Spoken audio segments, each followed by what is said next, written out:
The views and opinions expressed on any program are those of the producers and or the persons appearing on the program and do not necessarily reflect the views and opinions of 910 AM Superstation or Adele Media. WFDF Farmington Hills, Detroit. 910 AM Superstation, a division of Adele Media.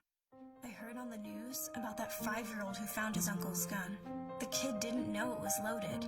I heard on the news about that 14-year-old girl who was bullied online for like a year. She couldn't take it anymore, so she got her dad's gun from his nightstand. I heard on the news about that guy who broke into someone's house, stole a gun from the hall closet. He accidentally shot his cousin in the head. She killed herself. And later, killed the owner of the store he was trying to rob. If you own a gun, you have a full-time responsibility. When you aren't using it, be sure it can't get into the hands of curious children, troubled teenagers, a thief, or anyone else who might misuse it. Your family, friends, and neighbors are all counting on you. Remember, always, lock it up. For more information on firearm storage safety, visit ncpc.org. This message brought to you by the National Crime Prevention Council, the Bureau of Justice Assistance, and the Ad Council. You must have thrown 1,000 pitches teaching him to hit a home run. Spent countless Saturdays running routes so he could learn to hit an open receiver. Endless afternoons teaching him how to hit the three-pointer. But how much time have you spent teaching him what not to hit? Teaching boys that all violence against women is wrong is one of the most important things a man can do. Learn how to start the conversation at teachearly.org. Brought to you by Futures Without Violence and the Ad Council. You're struggling with your mortgage. You think about it all the time. What are we going to do if we lose the house?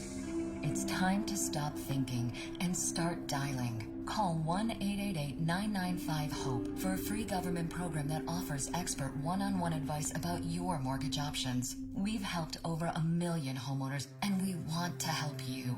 Call 1-888-995-HOPE or visit makinghomeaffordable.gov. Brought to you by the U.S. Treasury, HUD, and the Ad Council.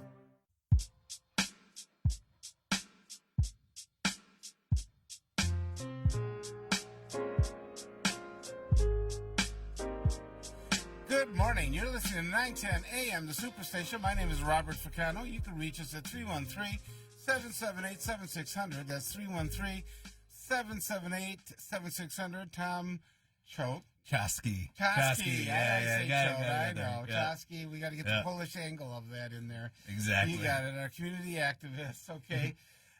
Willie Burton, Police Commissioner. Scotty's probably going to be joining us by phone in once he gets rolling here. We got car problems again. We got to get him a new car, guys. Well, I mean, we also got to fix those roads. We got a legislature that's not been doing much on fixing those roads so far. So in fact, the governor gave her end of the year press conference or media accessibility, and she said that roads are going to be the number one priority as to what happens. Well, that's going to be interesting because the legislature might have different ideas about that and how they're going to fund it and what they're going to do. When you look at the year in review, I was really surprised that she came out with the 45 cents, which I thought was a starting point for her to negotiate and go down to whatever they're going to eventually settle on the increase for the per gallon. That never happened. No. And wasn't also roads supposed to be priority number one this year? Yeah, fix the damn roads. Yeah. That's, everybody knows it. I was in the doctor's office the other day, and she even knew it. It's Well, the governor, she's persistent. She says she's going to fix those roads, and a lot of us are still waiting for these roads to get fixed. All I can say is that, Scotty and I was going up I-96 the other day, and all of a sudden we hear something in the tire or whatever. So, governors, you listening, and your staff is listening. We want you to fix these damn roads. Yeah, exactly. Last year I had the same problem. We hit such a big chuck hole that the tire completely collapsed. Oh wow! And you have to pull off the side of the road and wait for some help to actually get there because you have to replace the whole thing. Yeah, the rims as well, and that can be extremely expensive. It was extremely expensive. Yeah. Tom, you just recently got a whole new set of tires. Oh, yeah, whole new set. Yeah, I was running into that where I got so many tires that were messed up that I eventually just had to replace them all. Really? Yeah. You got a relatively new car. Oh no, I got an old one. Mine is 12, almost 13 years old. Oh wow! Yeah. Okay, I didn't realize it was that old. It looks like we're being joined by Scotty Boman here. Scotty. Good morning. How is everyone? Good. We're talking about how bad the roads are. Yeah, and tell your problems. Something you seem to know a little bit about. Hit your rim and everything else. So. The pesky lug locks, yeah. Time just came out $2,000 replacing tires. About $1,000. And it wasn't that bad, but it can be. I had to replace a complete tire and rim last year. Yeah. Because it hit a huge chuck hole. Yeah, it's not. And you know what? Right now everything's frozen. So I mean, there's a little bit of, I can't call it smoothness, but attachment that comes to it. But you know, it's one of those things where you've got the governor is talking about trying to fix the roads, and so Bobby, you were mentioning that she had the 45-cent per gallon gas tax proposal. Well, we're expecting in March the worst pothole season we've ever seen. So it's going to be even worse than the last couple of years because of that freeze-thaw cycle we're about to go through. And the governor's new proposal is even harder for the legislature to swallow. She's now talking about moving us towards progressive income tax. Wow. That's something that requires not only a vote of the legislature to do, it requires a constitutional amendment, so we, the voters, have to go and approve it. Has she actually proposed that? Yeah, that came out in some of her end-of-year, like you're talking about, press coverage. Yeah. And for those of you that don't know, progressive income tax means, it's like how the federal system is now, basically. Right now, if you're in Michigan, you pay a straight 4.5% of your income no matter what.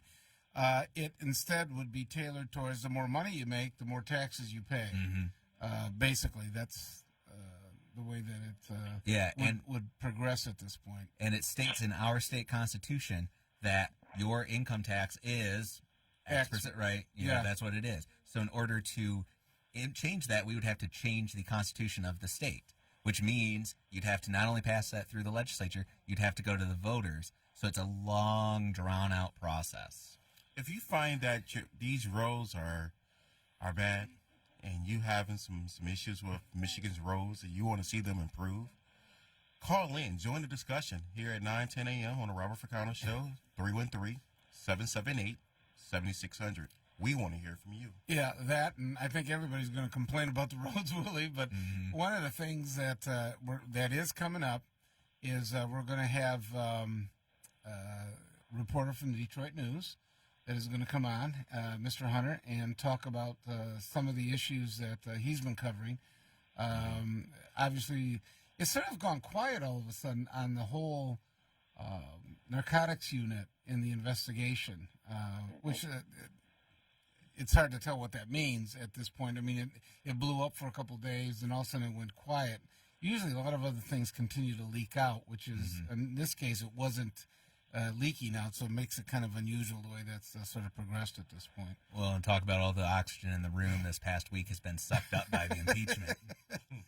Yeah. Well, and they need to have the Attorney General's office really needs to have a representative shadowing what the DPD is doing with this investigation every step of the way, because we don't want to have a breach of public confidence where people are worried that, we already have some people we know we can't trust in the DPD by the chief's own admission.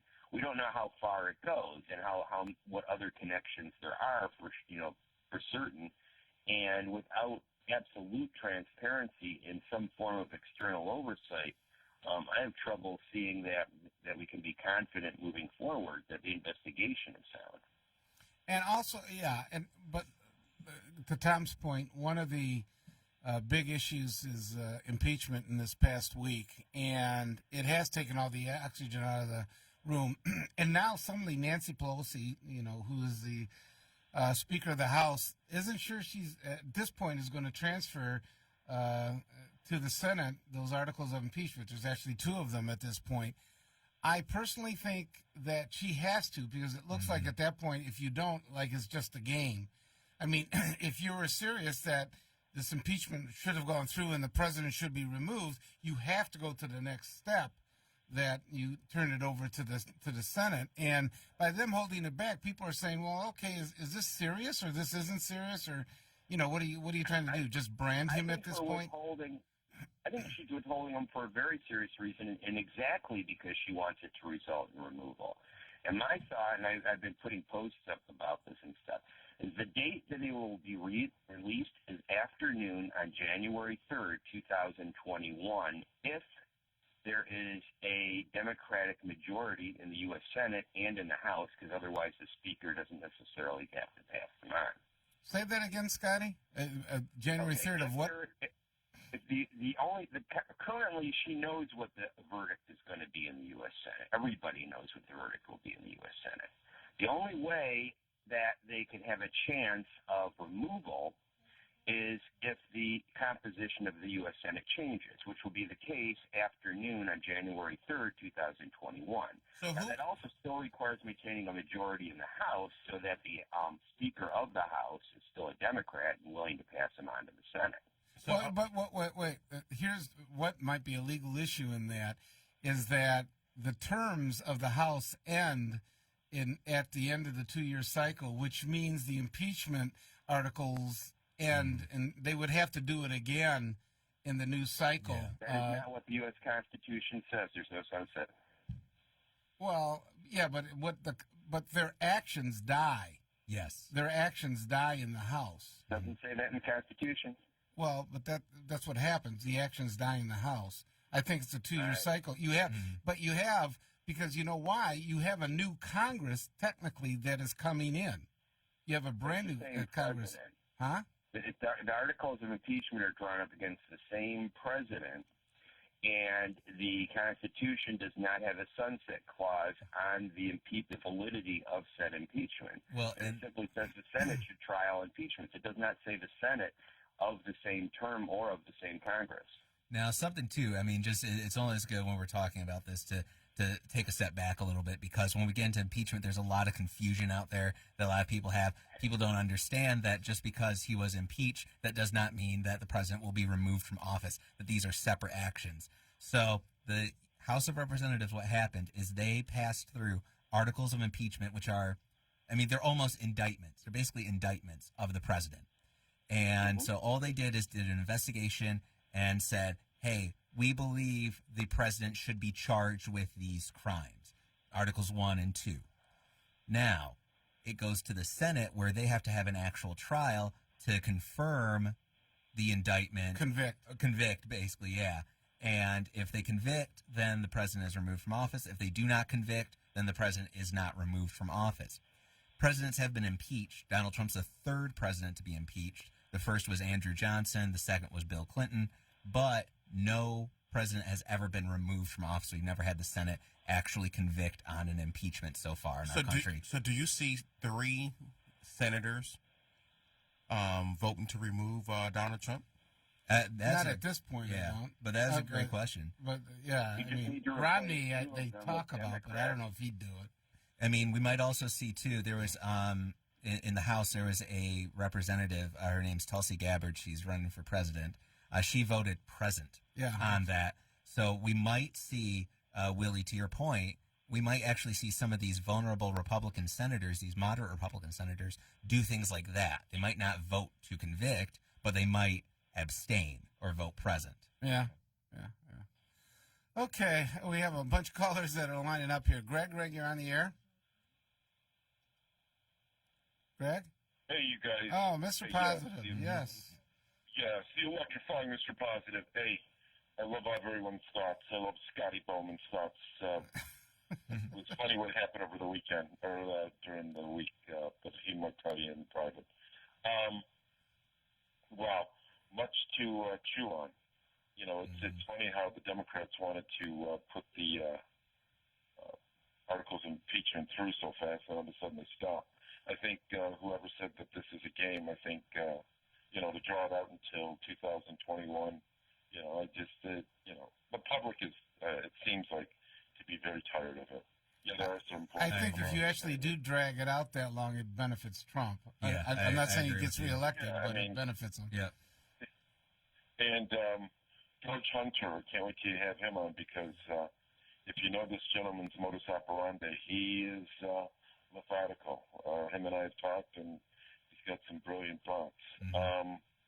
Just wanted to wish everybody a Merry Christmas, help those in need, and what else is there?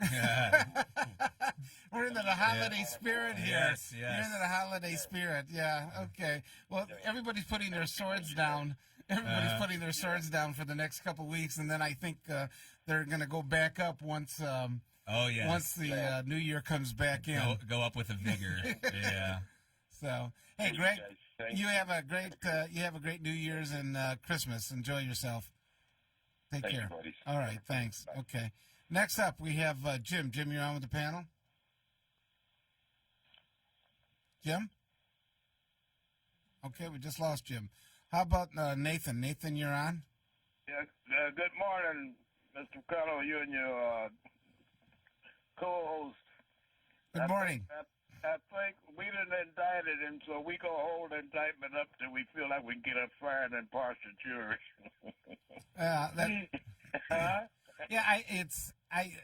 Everybody believes, and it looks like that they're going to, not convict him.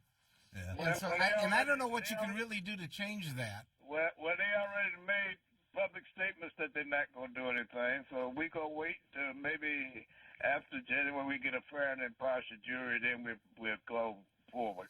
Well, I mean, are we ever going to really get a fair and impartial jury? Because everybody in the Senate is partial. I mean, they all got a party affiliation. Yeah, and it's a political process. Everybody thinks like it's a trial. It's not, like even though they call it a trial. They do call it a trial. It's not a criminal a proceeding. It's a political process. That's what impeachment is. Well, we might not never send it over. I guess he'll send affection out of knowing that he's impeached.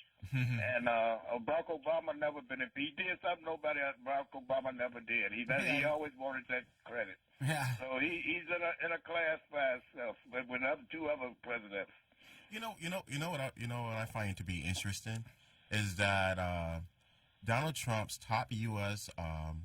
AG, Attorney General, just flew in on F Force One. Oh, he flew on. Yeah, he just flew in the other day. Yeah, he had a press conference in Detroit. Conference in Detroit. Oh, you mean Barr? Yeah, Barr.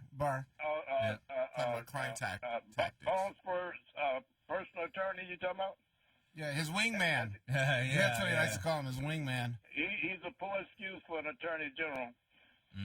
Hey, well, that's what you call him. Yeah, he did. Was he bringing money, or he was just bringing ideas on how to fight crime? Does anybody know? I don't know what he's bringing. It's all about politics. They campaigning. He brought a checkbook. Did he? Yeah. He did. Did he give some grants, or what's he done?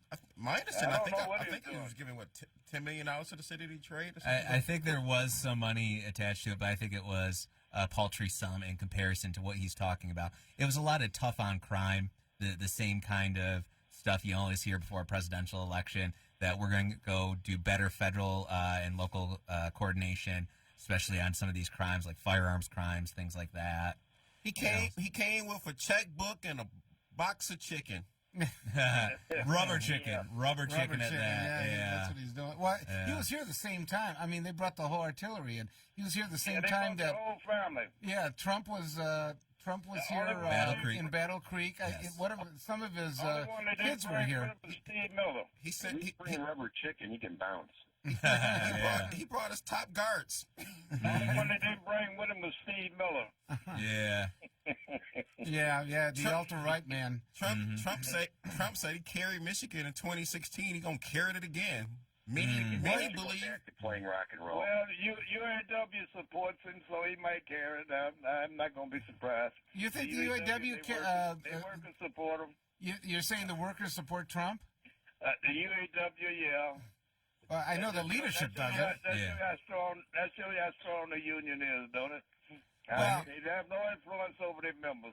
Well, Nathan, here's one of the problems, though, and having spoken to some of the senior UAW officials, is that, for years they said NAFTA's bad, NAFTA's bad, NAFTA's bad, and here he comes in and he says, look, I'm going to change NAFTA, and the Democrats even voted for it. Yeah. So, I mean, they have a link to look at and say, hey, he actually did what you guys have been preaching to us has been bad for the past 20 years. But if you're looking at... Well, most of the UAW officials in jail, ain't they? Well, that's true, many are. But even if you look at, the renegotiated deal, the USMCA, there's a lot of Democrats who voted no.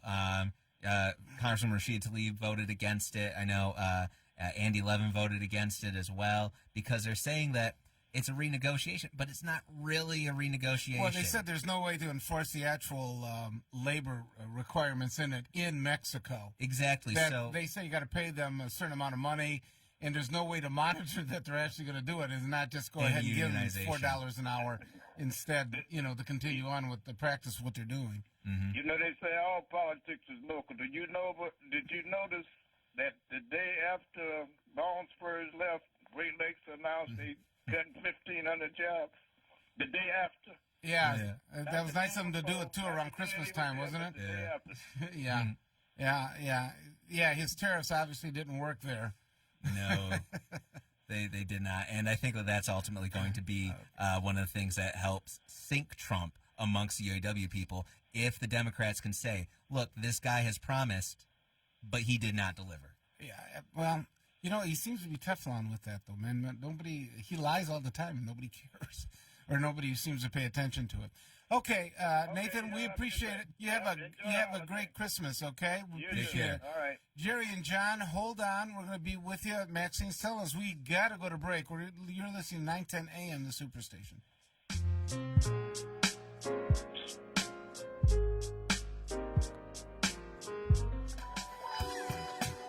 Hey, beautiful. Want to look and feel great this holiday season? About Face Beauty Spa in downtown Royal Oak is just the place for you. Come see celebrity makeup artist Robin Manoogian. It's the ultimate spa experience. About Face Beauty Spa has holiday and winter specials to make you feel and look great. Try a Hollywood Hydrofacial or light therapy for anti-aging. Holiday parties, not a problem. Get the girls together for makeup sessions and eyebrow shaping. Skincare and makeup to fill everybody's stocking. Get About Face Beauty Spa gift certificates, the ultimate pampering for you and everyone on your list. About Face Beauty Spa in Royal Oak. About Face Beauty Spa wants you to be beautiful. Are you drowning in debt? Struggling just to make minimum payments? It's not your fault. Serious debt can happen to anyone, but there is hope. Our debt-free program has helped thousands of good people, just like you, eliminate their credit card debt. Call us today, and we will dramatically reduce your credit card debt down to just a fraction of what you owe. The call is free. The consultation is free. Take control of your credit debt. Take control of your life again. Call now to see how our debt-free program can work for you. Call 800-872-5230. If you or a loved one underwent hernia surgery between 2010 and 2016 and then suffered serious complications, call right now. You may be entitled to financial compensation. Complications associated with physomesh include chronic pain, infection, adhesions, mesh migration, reopening of the hernia, and other serious injuries. Call right now. Call 1-800-799-2091. Again, that's 1-800-799-2091. Attention! In July 2018, Bayer announced that it will be halting its sales of Assure. The Assure birth control may break or migrate after insertion, puncturing the fallopian tube, resulting in corrective surgery to remove the device. Thousands of women have reported debilitating health problems to the FDA. In April 2018, the FDA restricted sales of Assure to protect women and required that patients receive risk information. Please call 800-425-9539.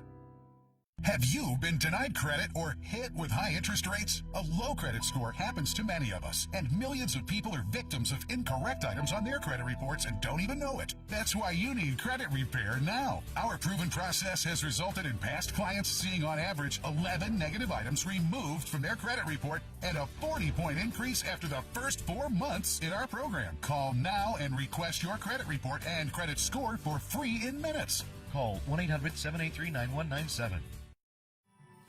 I hope you'll help us this year to ring in the new year with a bell and not a bang. I want to thank you for the progress we've made over these last 17 years. No one has been killed on New Year's Eve because of the combined efforts in our city. As we celebrate this New Year's, eat as much turkey, chicken, greens as you might like.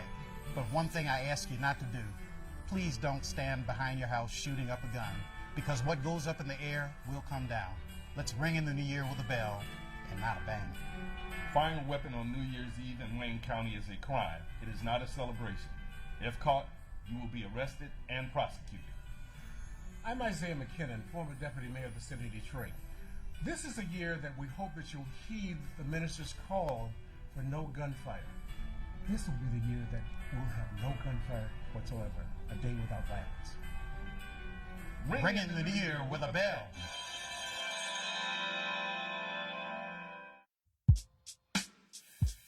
Good morning. You're listening to 910 AM, the Superstation. My name is Robert Ficano. You can reach us at 313-778-7600. Before we get to our guests, we have a couple more callers here we're going to clear, and then we're going to get to George Hunter. John, you're on with Bob Ficano, with Police Commissioner Willie Burton, and Tom Choske. Yes, you got it.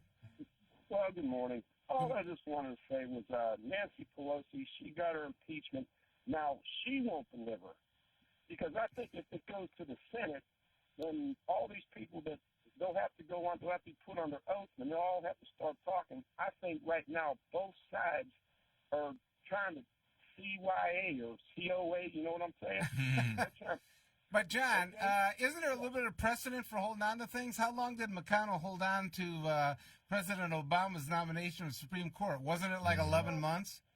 Well, but Mr. McConnell, it's all politics. They're all playing politics. Everybody's tired of the show. I mean, it's either sit or get off the pot. You know, you got to do something here. I do agree. I think if she holds on to it too long, I think it helps Trump, actually, if she holds on to it too long. But and then as far as the rank and file of the UAW, I mean, supporting Trump, and the leadership don't support Trump. Look what the leadership has done to the UAW. Mm-hmm. They pretty much destroyed the UAW. They did. All these guys get indicted for whatever they're doing, taking their money, and you see the thing with these guys, these UAW guys, and any person in that kind of position, stay the heck away from politics. Care about your workers. Don't worry about the politicians. People vote for them. Well, Roy Gamble got his hands cut out for him. I mean, this is probably the worst the UAW have ever been in, and for a president, to turn around. It's hard for them to turn away from politics. With Walter Reuther, who's probably the best known of really given the footprint of the UAW, was always said, you vote your lunchbox. Mm-hmm. And that goes for all unions. You know, the unions. I mean, I work the post office. My union tried to tell me who to vote for. No. I don't want to hear you. Just let me do what I'm doing, and just take care of the little guy on the assembly line and take care of the guy carrying the mail. Don't tell us how to vote. We'll figure it out. Well, you just got 12 weeks of leave if you ever have a kid. Yeah. From the federal government there, John. John, you're never gonna have a kid. John, you part of a union. You got to vote in line. No. I'm a renegade. I'll just stay away. I don't, the union's thinking of post office. That's what I look at them, just like the UAW did to the guys on the assembly line. Look what they've done to have all these guys had to take their haircuts and their pay cuts because of legacy costs. And that's where we're at with the unions. Legacy costs is kicking the union's butt right now. Yeah, but so many of the companies have converted over to the 401k. In fact, Congress has just voted some major legislation. I don't know if you're aware of this, that allows a lot of small companies band together for the 401k. I think they expanded now, on a 401k, how you have to take at 70 and a half, you got to start taking the money out of it. They've expanded it to 72.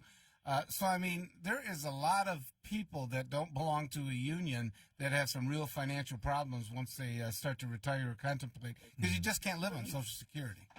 No, Social Security is not a retirement check. But if you remember, back in the 80s, Reagan was president, the Democrats owned the House and Senate, and they realized that the civil servants, which what I would be if I was that, but I'm not. I'm in my own retirement plan.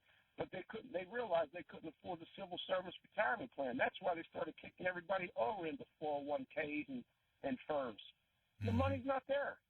Yeah, well, a lot of unions now have 401k. I mean, the county unions, I believe now, you no longer have a defined compensation. You have a 401k. I mean, they're all going over to it. which is creating issues, obviously, with retirement because people just don't plan well a lot of times the way it's set up. That's because the politicians have just got tired. They've borrowed too many of other people's money. They've been rodding the cookie jar forever, and now it's catching up. Well, we got politicians have been robbing the cookie jar, but we also got a lot of these folks over on Wall Street, where all our money is, that have been robbing that cookie jar, and we haven't seen very many people talk about them. And then there's Wall Street. If you have your money in Wall Street, say you work at ExxonMobil, just use them. You better believe that they're paying a dividend check. So if you're a city employee, a federal employee, and you have your own 401k, you better believe you're investing in ExxonMobil. They're paying a dividend. I'm not worried about Wall Street guys. I'm just worried about who's paying me. Well, ever since 2008, I'm definitely worried about Wall Street because I saw so my limited retirement funds at the time, I'm 30, so I got, a lot of time to go, but all that stuff went like that, my investments, everything. Yeah, they saw an advantage. They knew that the housing stock was overinflated. They were giving loans they shouldn't have gone. They packaged them to what they call derivatives. They sell it on Wall Street. Then when the whole thing crashed, the banks were too big to fail, so they got the bailouts, and Main Street didn't. Wasn't that goes back to Bill Clinton, the no job, the ninja loans, no job, no income, no asset. And well, that goes back to George W. Bush. Yeah, but you're talking about Glass-Steagall, which goes back to Clinton. Happened under Bush. Yeah. W tried to address that issue when there was a Hillary Clinton and Bernie Frank, whatever his name is. They were in charge of Fannie Mae and Freddie Mac, and they told him in his first year when he was elected, they told him that the housing bubble was fine, everything's good. And then what happened? Another year later, it all come crashing down. So I don't know. It's all politics, guys. All right, John. Hey, you have a great holiday, okay? It's Sunday. Postal worker, aren't you working today? They usually work the Sunday before. No, I think I'm getting ready to get out of here in about 6 months. I'm going to retire from this one. Okay. You get to enjoy another government pension, see? You're always ripping the federal government. I earned it. What y'all think about Prime? I see more Prime. I see Prime trucks every day now coming out, delivering packages. Well, see, that's another one. But the Postal Service, they thought Amazon was going to be our big savior. Amazon has used us for Trump was right again. They used us to figure out how they got to do their business. Now they're doing their own thing. And they just cut FedEx out, too, I saw. They just stuck it to us, too. Yeah, they just got rid of FedEx. FedEx is struggling. That Jeff Bezos is a smart man. That's why he's worth so much. All right, guys. All right, take care. Have a good holiday. Okay, we're about to go to our guest, our last caller, before we get to Mr. Hunter. Jerry, you're on with the panel. Good morning, Mr. Robert Ficano. Good morning to your co-host and to all your distinguished guests. Thank you for taking my call. Mr. Robert Ficano, before anything, I want to wish all my brothers, Jewish all over the world, happy Hanukkah, which is today, and Merry Christmas to my brother Christian, and happy holidays to everybody all over the world. We appreciate it. Sounds like you covered the gambit there, Jerry. Thank you. I don't want to make nobody upset. I want to cover the bases. Okay. Thank you for your program. Mr. Robert Ficano, I want to introduce some kind of bill, and I don't want nobody misunderstand my point, and I am not attacking anybody directly or indirectly. I would love to see the lawmaker adopted a bill to consider the person who they run for the most important office, the Oval Office in the White House, President of the United States. And the bill to be, gentlemen, to evaluate any person, he or she, to run for president, to go under a physical and mentally examination before they run to the presidential race. So I want the gentleman to give me little details and comments about it. And thank you, and God bless you all. Okay, you have a great holiday. Thanks, Jerry. I think one of the problems you have is that the Constitution defines who can run. You got to be 35 years old or older, and a naturally born U.S. citizen. Yeah, and they lay it out. You'd have to change the whole Constitution. Exactly. And it'd be really subjective to say who has what mental capacity to do what. You know, it'd be difficult. And they have provisions for that in the Constitution, where technically, if they feel there's a mental incapacity of the president, the cabinet can actually come together and remove them. So, and as well, the last amendment that was passed to the Constitution of the United States, passed in 91, I want to say it was, 92, and it was introduced back in the 1700s. Yeah. So it takes them a long years. time to get through it. Yes. Okay, we want to get to our reporter here that was gracious to join us, Mr. George Hunter. George, Merry Christmas to you. Merry Christmas to you guys. How's it going? Excellent, excellent. I know you've been doing some good reporting here. Just an update. That whole thing seemed very interesting to me, where the police chief came out and called the narcotics unit, saying there was, quote, a culture of corruption that was, infiltrating the unit. And I don't know if I would have used those words, because that sort of says that, the top wasn't necessarily monitoring what was going on. If a culture is allowed to grow in that capacity. That's literally what he's saying, though. That's his whole point. Well, and he also is what he's saying. He's stressing that this was a lack of leadership. And he was going back and forth, though, talking about the culture, but then also saying, well, we're only dealing with like 4 officers and 1 sergeant. So he was kind of going back and forth. Here's the deal. That's just a few people. Yeah. Talking 4 people. Well, so really, here's the thing. there is something broader. Go ahead. There are a few units that are being looked at. They don't believe that this was throughout the entire. There's only 20, and I mind you, there's only 25 people in narcotics. So when you say 4 or 5 people, you're talking about a quarter of the whole unit, and it's not just 4. There's 4 or 5 people in one unit. There are 2 units they're looking at. They're looking at the whole thing, mind you, but the 2 units that they're focusing on and where the red flags are popping up, I'm told, are in the unit with this Mosley guy, the one who was most recently indicted for taking, I believe, a $15,000 bribe, allegedly. And then going back to the Hansberry, there's another guy who was about to get indicted, and his name was James Napier. And there's a lot of personal drama. Some of you guys may have heard behind the scenes. I'm not going to air it out, but it involved affairs with people who are pretty well connected in the city. And he ended up shooting himself because the woman with whom he was having the affair called, I believe she's a judge now. Again, I'm not naming names, but that she then called the wife, Napier's wife, and said, hey, you know what, he's mine. And so that, she kicked him out. He was under federal indictment, so he drove in front of his mom's house in Sterling Heights and blew his brains out. He was also part of Hansberry's crew. So they're looking at those 2 crews. You're talking maybe 10 people, roughly half the unit. So yeah, it sounds like it's contradictory to say it's not throughout the whole unit, but it's widespread. But if you're looking at half of your people, I think he's saying that because he doesn't want to cast aspersions on the honest drug cops that are there. And one of the things they kept stressing is, they moved everybody with 5 years or more experience out of that unit, which he says is what's done generally speaking in those not in all units, but things like Vice. Where the temptations keep in front of you day in and day out. Napier is the person who killed himself, then? James Napier killed himself. This was while he was part of Hansberry's crew, Hansberry, Watson, Lavelle's, those 3. What was going on there, and also what's alleged to have gone on with this latest thing, it all involves informants. And how it's a dirty business, anyways. Bob, you've been a cop for that long. The informant world is really.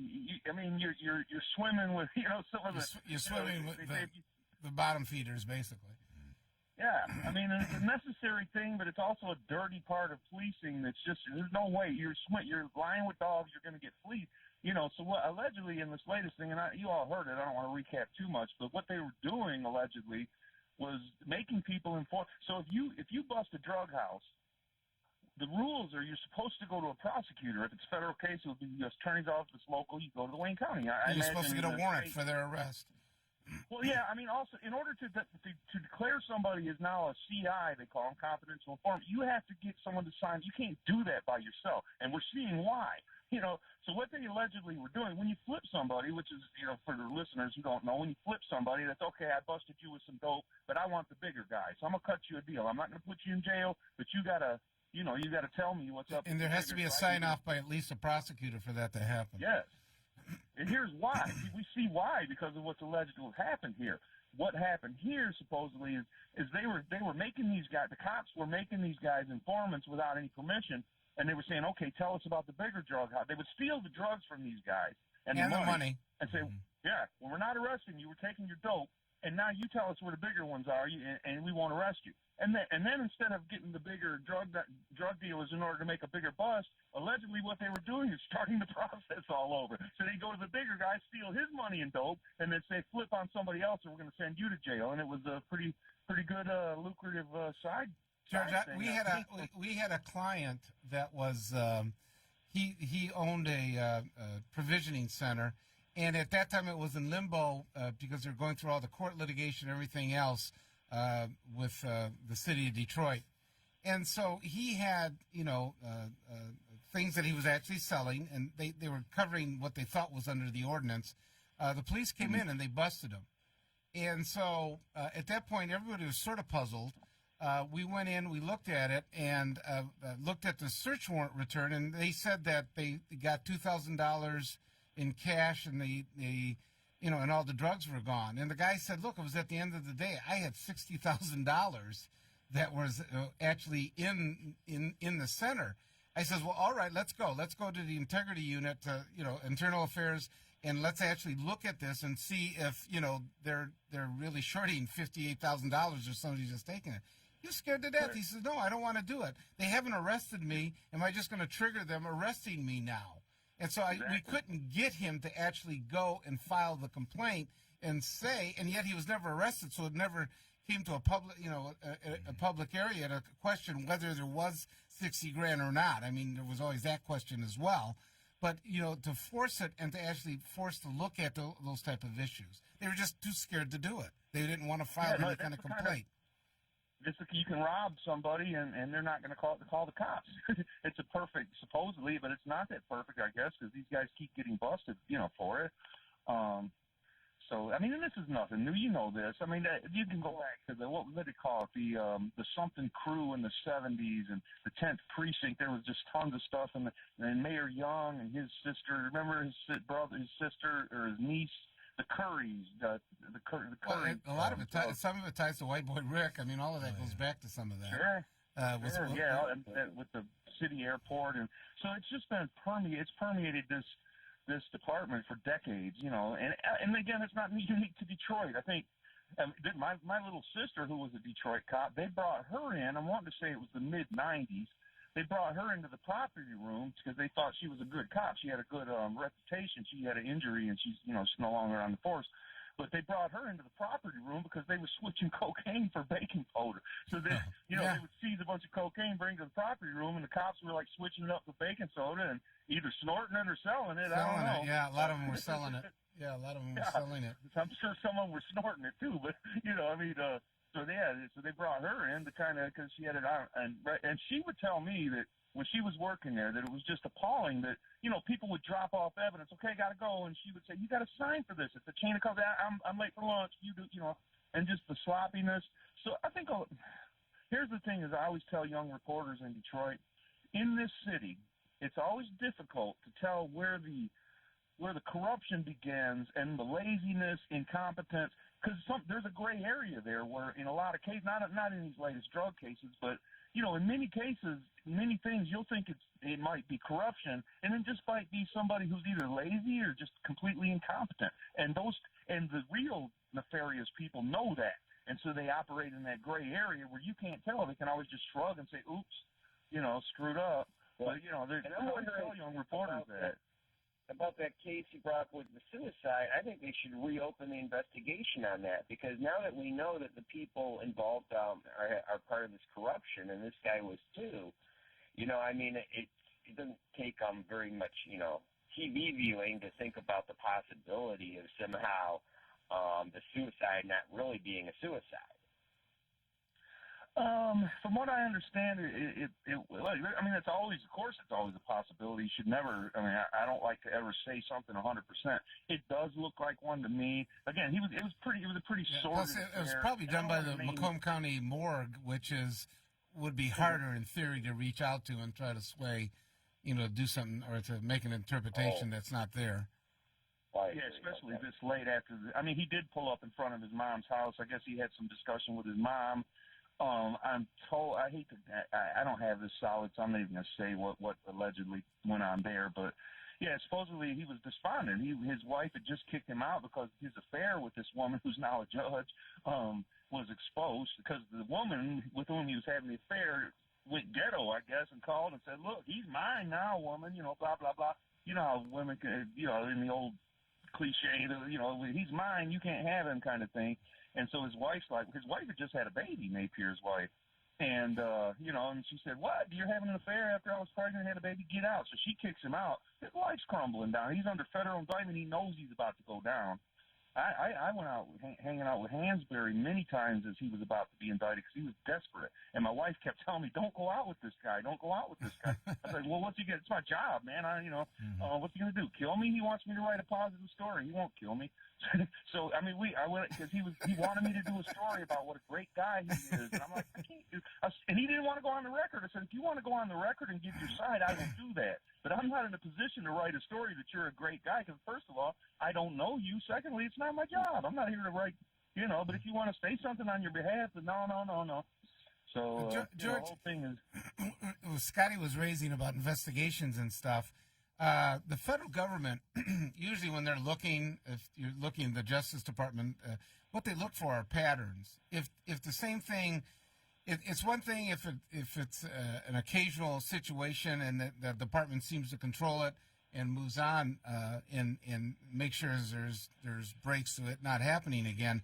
The problem, what it seems like that's starting to happen with Detroit PD, is there seems to be this pattern that keeps evolving, that you have these pockets of corruption that keep popping up, culture of corruption, which I would presume would open up the door for the feds now to, the camels sticking their nose under the tent, to start looking at everything, because that happened that happened a while ago. I'm sorry, what? They just got out of 13 years, which is the longest the consent decree. At the time. Yeah.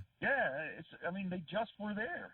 So that begs the question then, what were the feds looking at when they were there? And and some have questioned why Chief Craig didn't do this audit of the drug department when he first took over. Some people I've gotten and he has done stuff. He did, if you remember, 2 or 3 years ago, I wrote the story where he was he started moving everybody out with more than 5 years experience, I think 2 or 3 years ago, but it kind of petered out. Some of them came back.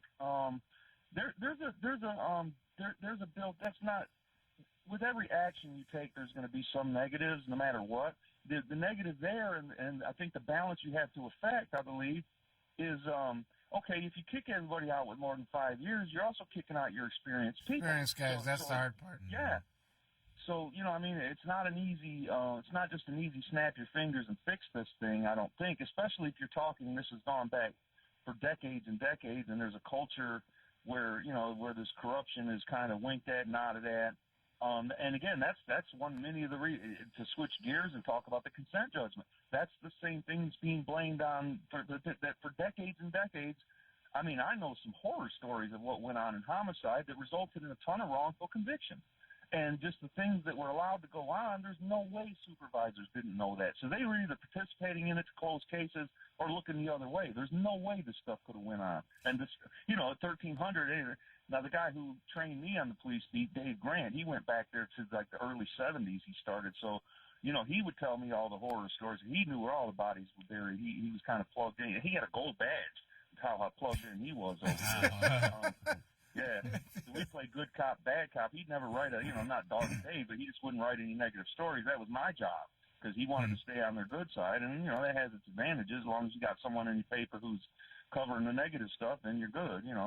George Hunter, the other day, Donald Trump, top U.S. Attorney General, flew into Detroit on Air Force One, where you were at that event when he was talking about crime tactics and strategies? No, I actually was sent to Battle Creek to cover the Trump rally. Talk about the crime beat. You guys are the crime reporter to see Donald Trump. I understand. That makes sense. That makes sense. Here's what's interesting about that, because I'm sure they sent me there because, I know how to cover. I've covered, not riots per se, but, disturbances, sports, things like that. And you know what's funny? This is the truth. I wouldn't have put it in paper, it wasn't obviously, but I wasn't expecting anything, but like that. But when there's protesters and when there's two sides and they're both frothed up, you expect that there might be some trouble. You know what I found? This is the story I wrote. Obviously, I'm going to write what I see, and what I saw is people getting along. They were screaming at each other like at one point, but it seemed to me like a high school football game. So all this division you're hearing about, I'm not sure that that's not ramped up a little bit by people in my business. It's the same with racial division. You'll read, the country's racially divided, and you get people in the real world, and it's like, what? We're working together, for the most part. Cause I think a lot of this is ramped up. I don't know. Because what I saw there was a big fire. It was really cool. And I walked by, and I stopped, and I saw these people were, like, having an interesting discussion. They weren't screaming, but it was people in red MAGA hats, Make America Great Again hats, and people with blue hats that were like plays off and make lying. They were anti-Trump hats, And they were hanging out and they were discussing politics, like, why would you vote for this guy? And this guy explained, why would you vote for the Democrats? Okay, when they're having and that's what I saw. I didn't see this division. I didn't see fighting. I didn't see anything that looked like it could have been a riot. There's a group that's pretty notorious called the Proud Boys. It's a right-wing group. Mm-hmm. And they were there, and they were having this lady who was kind of seemed to be, she was a Bernie supporter. She was kind of older, but she was kind of a hippie. I hate to like stereotype you, but that was kind of what the flavor I got. She was kind of a hippie chick, not to be disrespectful. And they were having an interesting discussion. It was really, I liked that. Were you inside when Trump talked about the former Congressman John Dingell, and he said about looking up versus looking down, and that whole thing? No, I was on the outside. I was getting the quotes from the outside. So no, I never was in the rally itself, but it was a real interesting experience to see. And I don't know. I don't even want to delve into. Politics bore me. Why politics bore me, Bob? Why? I'll tell you why. Because they bleed into the crime beat. Let's say there's a mass shooting. Everybody on each side of the political equation is sitting there just waiting to find out who the shooter is. If it's a white guy, there are people with their bunch of Trump supporters. Yeah. If it's a Muslim guy, if it's a black guy, everyone has their prepackaged narratives cocked and ready, just waiting to find out the identity of the shooter so they can swoop in and shoehorn in their politics. And here's why I hate and think they're boring. Because you already know what everybody on all sides is going to say. I already know. Mm-hmm. If you take the situation, I don't care what situation it is, I already know what everybody's going to say. To me, that's boring as hell. That's not an interesting conversation when I already know what you're going to say and I already know what you're going to say, whether you're left or right. To me, that's boring. Give me crime any day. And I'm not no, I'm not. Because, I deal with the victims. I'm not being flippant at all, but at least I'm not dealing with BS there for the most part when you're talking. You can certainly say that police officials sometimes will be spew that, but by and large, if somebody kills somebody, that's black and white. There's a victim. They're crying. I don't have to navigate all these politics and everybody's leaving stuff out because they want this story. It's boring to me. Like in this particular case, though, going back to the narcotics unit. Has the mayor come out and I presume has he said something about it? I haven't followed it as closely if he has. You're talking about the Dingle thing? I don't know. No, not the Dingle. The narcotics unit. Where they're they arrested the four, or they allege there's four of them ringleaders and everything else. That whole culture of corruption in there. I think Chief Craig was only the one that was standing at the press conference, right? No, there was Graveling. Was there Chris Graveling? He's former U.S. assistant attorney. Who's basically their integrity. He's kind of overseeing that, and I believe Elaine Bryant was there, who's actually the commander in charge of the. It's internal affairs, but they call it the. Yeah, but you're listing all police officials. I'm saying generally, the people are also looking for their elected officials to sort of stand up and say, "This is wrong. We're going to do something about it." That just sort of taken me. Yeah, that sort of took me back. That there was nobody there actually saying, "Yeah, we're going to correct this problem." In order to do it, it's just sort of, Chief, this is your problem here. You better solve this thing. Several people did email me and say, "Hey, where was the mayor? This is where the mayor." I'm not going to comment one way or another, but people did email me saying, "Hey, he should have been there." If you got this, if this is as bad as the chief's making it seem, and from what I'm hearing from my sources, which is I have been hearing this before, the chief, because that's the thing is that's what's kind of. That's one of the things as a journalist I do appreciate is I hear a lot of stuff. I've been on the crime beat for 20 years. I get a lot of tips from people, and usually when I used to bring them to the chief, they would say, "Oh, I don't know anything about it. Don't know anything about that." And I'm like thinking to myself, I've heard this from 6 different cops. How do you not know about it? Well, this chief will. I mean, like him or don't like him. One thing as a journalist that I do appreciate, sometimes he's not happy about it. When I called him on a Sunday morning. It wasn't much later than now. On a Sunday a couple months ago, because my phone's blowing up. The guy, Johnny Thomas, he used to run internal affairs, so as you can imagine, he's made a lot of enemies amongst the rank and file, and he got busted for drunk driving, he got busted, so I called the chief, and he wasn't real happy to hear from me about that. But then after he got done saying, "I wish your sources would quit running their mouths" and all that, he said, "Okay, yeah, he was. Yes, we have put him on restricted and open internal, blah, blah, blah." So, you know what I mean? It's like, as a journalist, you do appreciate that. He might not like that I'm calling him with some corruption tips that I've gotten, but he does, as far as I know, say after he gets over, not being happy about it, he will then say yes and won't take ownership of it, from what I can see anyway. Good. We have one caller here. Tracy, you're on? Tracy? Oh, good morning. Good morning. I just had a quick question. So I live on the east side of Detroit. In about 2012, we had the Secure Cities Partnership. As a result of that, we had the teen who was killed on the ATV, and then they disbanded the partnership, specifically in the 9th District over there. Now they're bringing in another initiative. What do you think is going to be different this time as opposed to the previous initiative that they had from 2012 to 2017? And I'll hang up and listen. Thank you. Thanks, Tracy. Are you aware of this initiative, George? I'm not aware of a new one. I know that state police pulled their troops out of the east side, and they haven't, she was referring to the Damon Grimes. He was the 16-year-old who was tased. On that vehicle on the... about a year ago. Yeah. Yeah, and when that happened, the state police what they originally told me was they pulled their guys out of their troopers out of there because they thought that it was a bad idea. It was like waving a red flag because the community was so upset about what had happened that having seen troopers there, they feared that there might be some disturbance. So they pulled them out, and they haven't brought them back, and that's been, I think that was 2016 or 17 when that happened. It's been a couple of years. They never did bring them back. So I'm not aware. Yeah, his trial is over of the police officer, isn't it? I thought it was. Yeah, I think he was found guilty, and that's all done. So I mean, I'm not sure. Maybe I should circle back. That's why coming on this show is good. I get story ideas. I'm going to circle back maybe tomorrow if I get a chance and find out what goes on with that. But the last time I checked, which was within a year, it's been a couple months. And I asked about that, and they said, no, they're not. I don't think they're ever going to replace them, which I think is also, it opens, if you have a partnership, a Secure Cities thing that you've entered into, I mean, are you even allowed to just say we're not going to go back and do this? And was there money what's involved? the obligation? And plus you have a new governor with a new director of the state police, which might give it a fresh approach to, reinvigorate it. I think part of the problem is that that became racial in terms of how many African American officers did you actually have that were out there doing it, which caused another issue.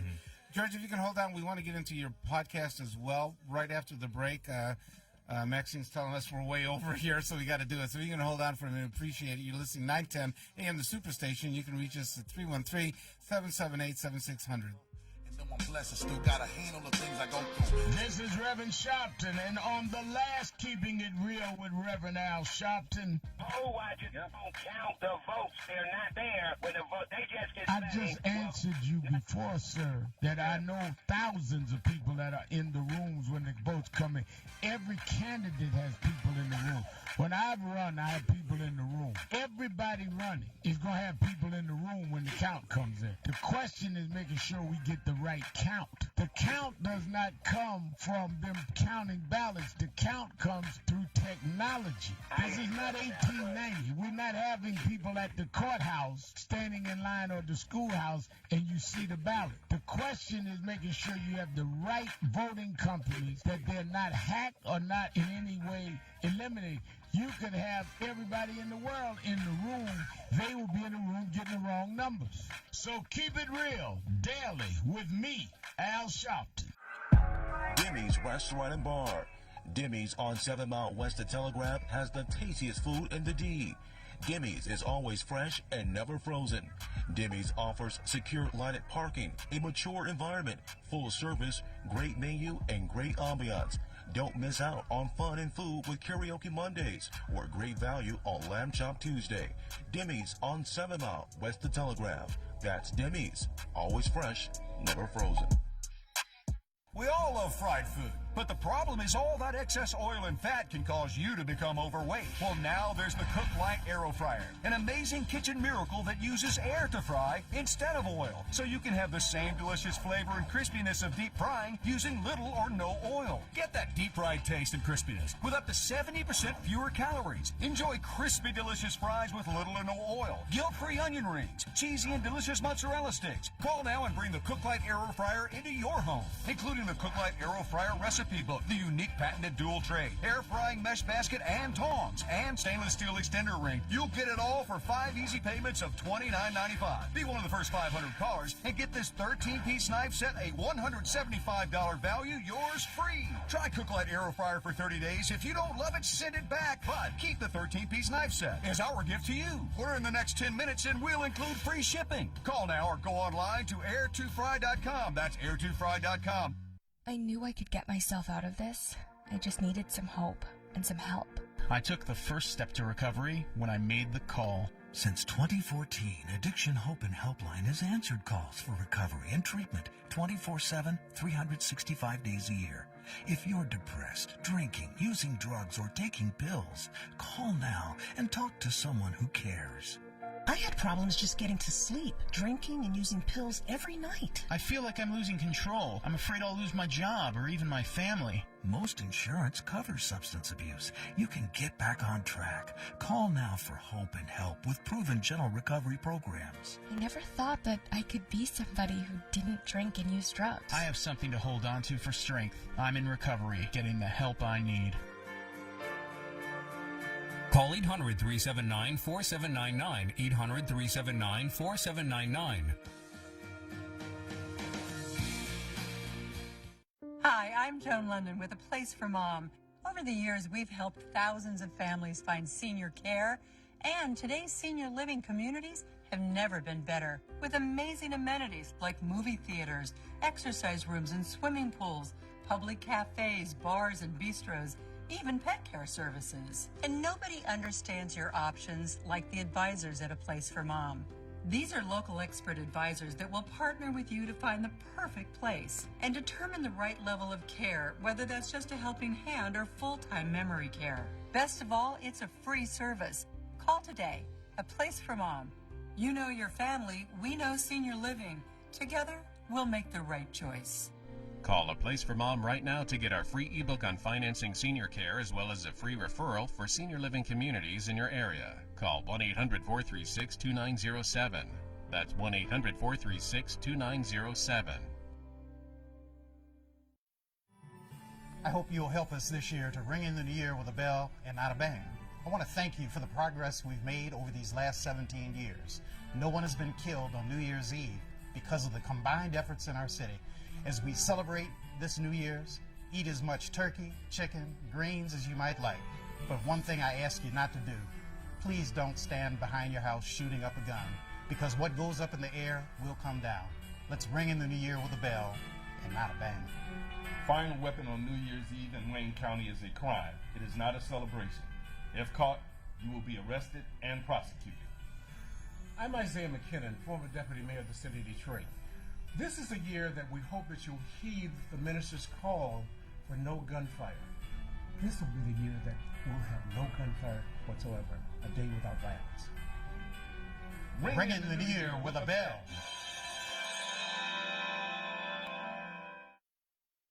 I heard on the news about that 5-year-old who found his uncle's gun. The kid didn't know it was loaded. I heard on the news about that 14-year-old girl who was bullied online for like a year. She couldn't take it anymore, so she got her dad's gun from his nightstand.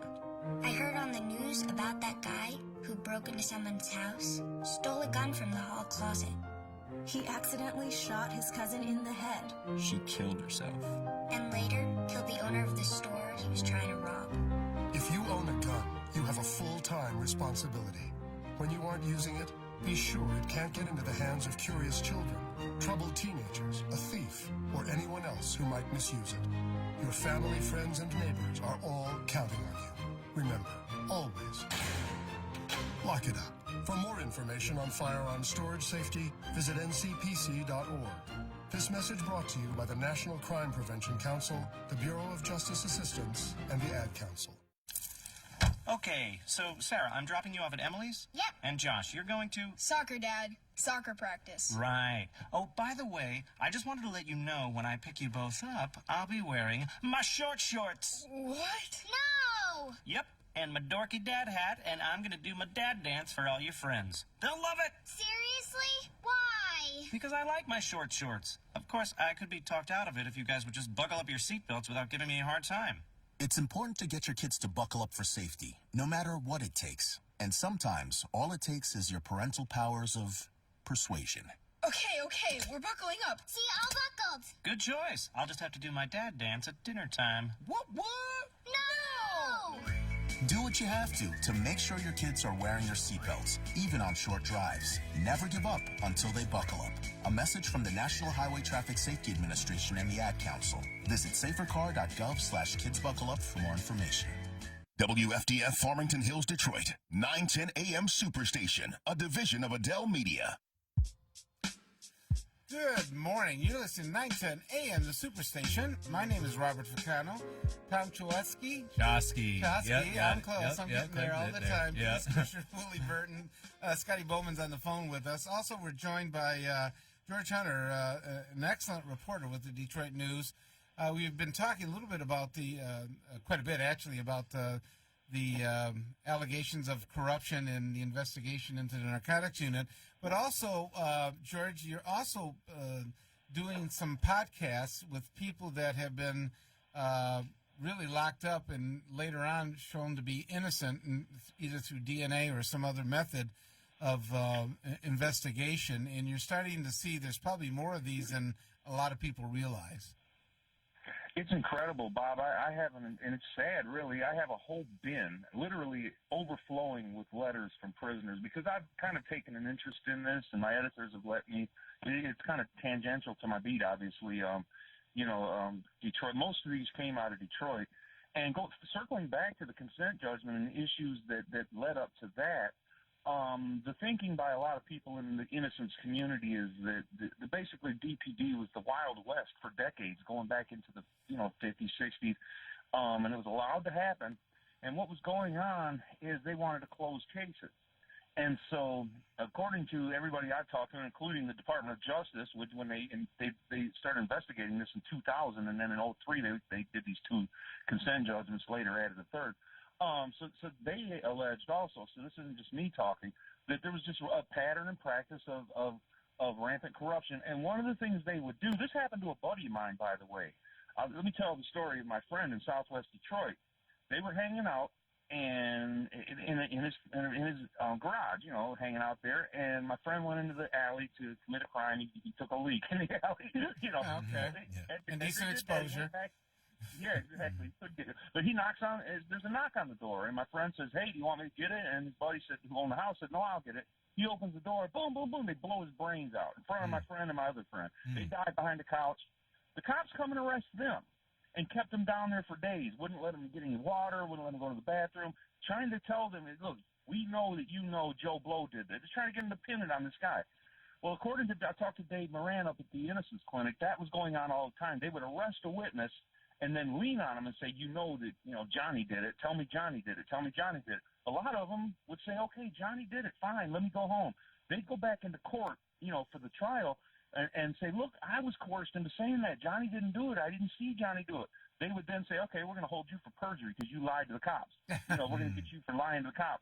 So according to Dave Moran of the Innocence Clinic, there are a ton of people who are in prison or who were sent in prison, for based on witnesses who would not corroborate what they said. And it's incredible. And we're starting to see in the last maybe 7-8 years the low-hanging fruit cases, and they're just happening one after the other after the other. The Wayne County prosecutor, who, by the way, in my entire career, I can say that I don't think I've ever seen a public official go from being completely reviled like the innocence community did not like Kim Worthy. She would fight cases that there was no explanation to why she's fighting them, things like that. But she's getting a lot of accolades lately because she started that conviction integrity unit, and because she picked Valerie Newman to run it. Valerie Newman has a great relationship, a great reputation in this area, that getting innocent people out of prison. So anyway, I thought that would be a good thing. We wanted to launch a true crime podcast because they're blowing up across the country, and and we thought that would be a good topic. And I mean, that was my idea. Let's do it on wrongful convictions because I think this is a story that needs to be told. I don't know if people realize how bad it was for years and years, and how many innocent people, and I think this is one of those areas where I think we can all agree. I mean, there are very few things anymore where everybody agrees, but I mean, who wants the wrong person to be in prison for something they didn't do? The flip side of that coin means that the real killer or the real rapist or whomever, whatever crime was committed, they're still running around. So you got an innocent guy sitting in prison, so it's a double-edged thing. The injustice done to him or her and their family, but the fact that the real perp is still on the streets. Well, so we did a 5-up. Go ahead. No, I was just going to say the consent order that actually the city has signed and has just released, from the Justice Department review, or actually with the federal court monitoring, it was initially triggered by witnesses just being held many times, and either forced to, identify someone that wasn't part of the crime or who the police thought were part of the crime, or just held till they gave up information that, that they constitutionally really didn't have to say. They didn't have to participate. You want citizens to participate. You want them to volunteer with information, but many times they would be held 24 to 48 hours downtown or at some location, and that really triggered the initial review by the Justice Department looking at what was going on in Detroit PD. You know what? George and I commend you, man, for for all the work you do, man. Especially with your podcast. I listen to your podcast all the time, man, and thank you. And the fact that you got great reporters like yourself that's on top of these issues, man. Especially you got folks that's been convicted, and and find out that they was wrongfully incarcerated. And the fact that you somebody that's a journalist or reporter that wants to speak to not only that person but to those families, man, because you got a lot of people that's been affected here in Michigan, but not just Michigan, but across the globe. And now people are pushing for prison reforms. Has there been other police departments? I know there's been a great emphasis on Detroit. Has there been other police departments in any of the podcasts besides Detroit, George? No, mine was focused on Detroit because that's certainly enough. That's a mouthful. And we kept it at 5 episodes. We did, I'm on the police beat. I don't cover wrongful. That's what I got to tell these 4 guys that call me. I'm sure some of them aren't true. Everybody who goes to prison, I didn't do it, but some of them are true. I can't investigate them. I'm not an investigator. I'm a beat reporter. I'm not an investigative reporter. I'm on the crime beat in Detroit. It's the busiest beat at our paper, I believe. So I just don't have the time to dig. If I tell these guys, if I were to focus on your case solely, it would take me, what, a year? Because the Innocence Clinic consists of, 10, 20 students who their entire, into one case. And sometimes it can take years with 20 people working on it. So that's what I try to explain to them is usually and this is kind of the cheap way out, but there's no other solution because I can't do it, is I wait for the Innocence Clinic or, say, Bill Proctor. He was a former journalist. He has a program where they're trying to get innocent people. There are various programs. They bring their findings to me, and then I write. Scott Lewis is another. He's a private investigator now who does a ton of pro bono work. Him and Proctor to try and get these guys out. And I always tell them, look, it's like this is heartbreaking, and this is one of those areas as a journalist myself where I have to be real careful. When I either really don't like somebody that I'm covering or I really feel strongly one way or another, I have to be careful. I tell them I cannot be your advocate. I'm not your advocate. All I'm doing is I got a flashlight, so I can say, hey, everybody, I'm going to shine a light on this. This is what's going on. You decide what's right and wrong. Privately, obviously, I think it's wrong if somebody's in prison wrongfully. But I feel really strongly about this issue, so I have to be careful that I don't bleed over into the advocacy side of it, and then I'm just being factual and saying this is what's going on. And I think we do that with the podcast. I'm pretty proud of it.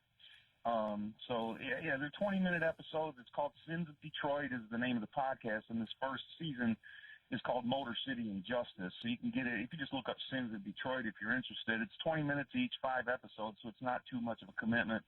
And these guys are power. I think my biggest job is just to get the hell out of the way and let these guys tell their stories. And some of them are just riveting, man. It's just, you just think about one of the things I say there is, can you even imagine? You're going in your life, you're going about your day, and boom, now suddenly you got the whole system against you, and you don't have any money. Which has a lot of resources.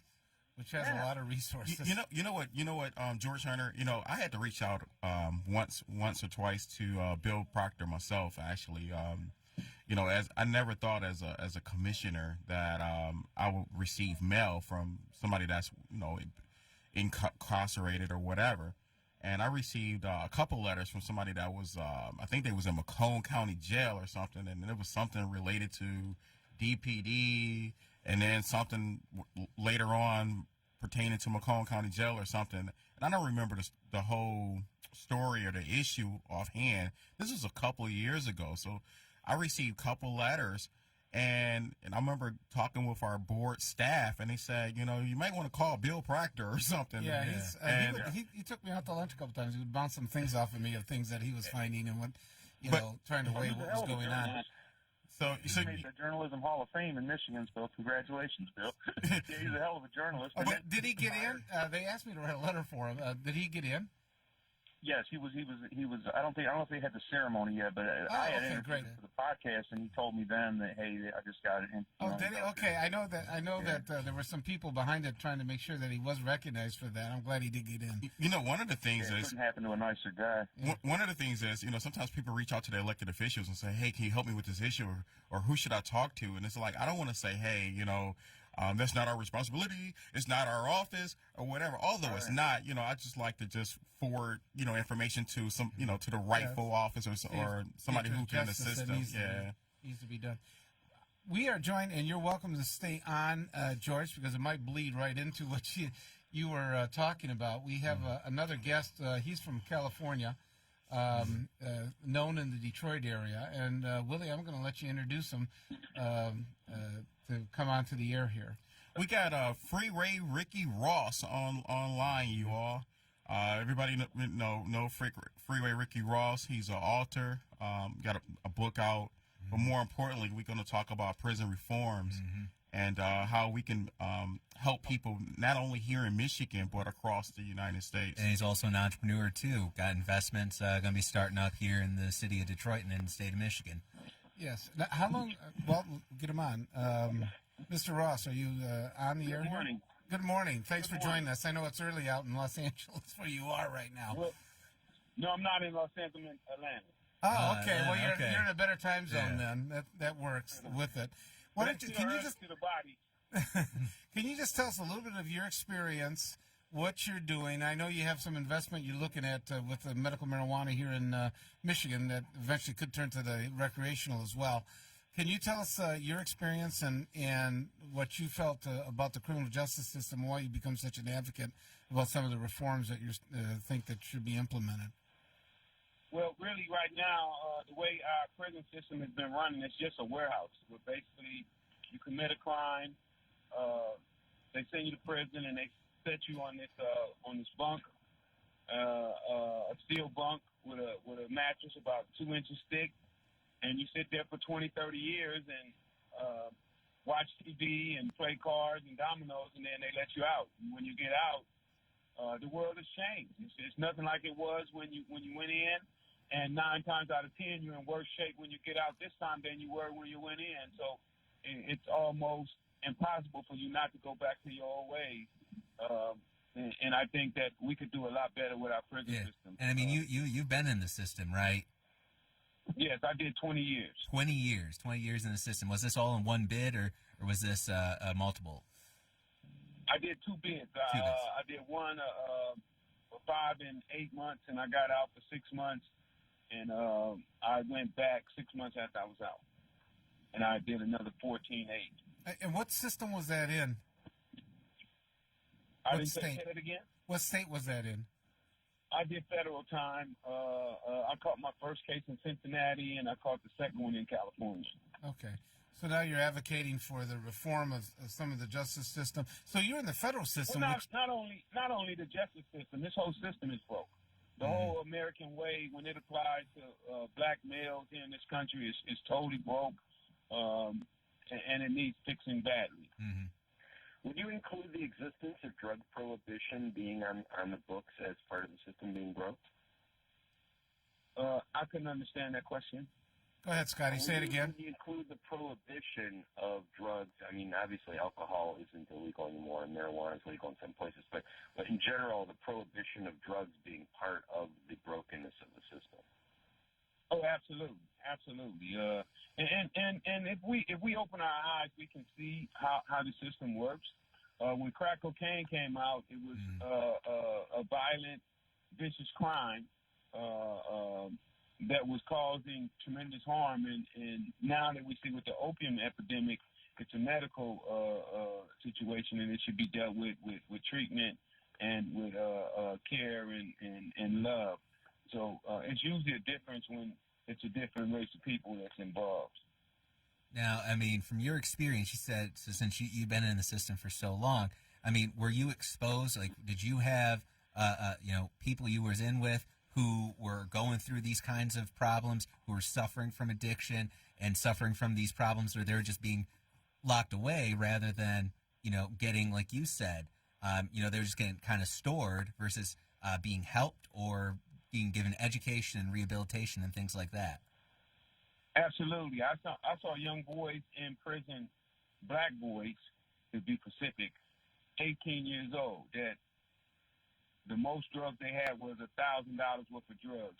But because they were selling it next to a school and because they were selling crack, wound up with 20 years, and they were less than 18 years old. No violence, absolutely no violence, no gun, just when the scenarios add up, because with that system, it was what they called a guideline, where they mandatory minimums. Right, the judge really didn't have a decision in the situation. What they did is they looked at a piece of paper. They couldn't look at your background. They couldn't look at where your mom came from, or if she was on drugs, if you even had a mom, or if you was in a foster home. They could take none of that into consideration. It was a really stiff, hard paper. And they went by that paper, and most of the time they even went over that paper.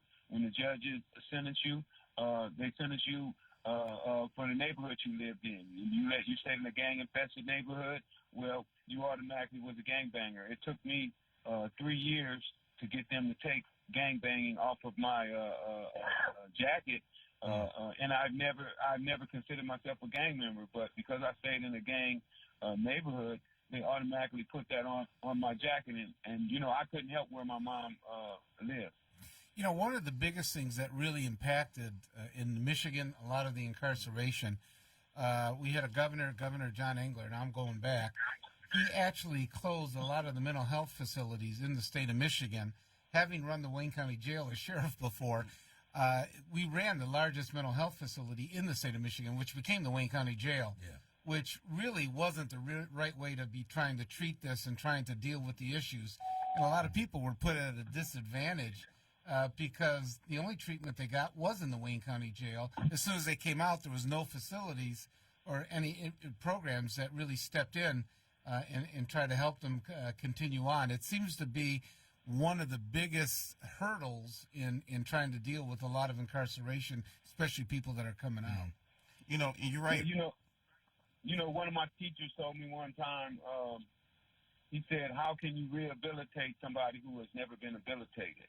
And that's pretty much the way I look at young black men here in America.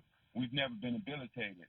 And our first entrepreneurs that we run into is drug dealers. So it's almost like a recycling system where the system continuously recycles a new generation every single year, and we keep having the same problem, and nobody is thinking about education and opportunities, because without opportunities, there's no hope. Without hope, you know, you don't care. You know, I didn't think I would be living right now. When I was 21, 22, I didn't think that I would be living past 25 years old. You know what, Rick Ross, you know, you talk to a lot of, like, say you talk to a lot of guys that's like about, say, 35 to like 55. You ask them, which one of your favorite all-time movies of all time, you know, people would say the Mac. Mac, yeah. Or Dolomite. Oh, you getting Scarface now, too. Yeah. Scarface, yeah. Yeah, it's crime. What about Superfly? Superfly, yes. They just came out with a new one about a year ago. Yeah. Not nearly as good as the original.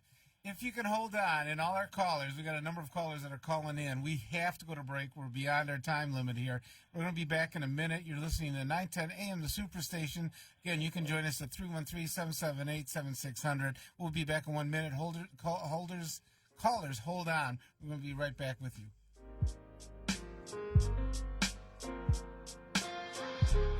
The day you lose your strength is the day you lose your independence.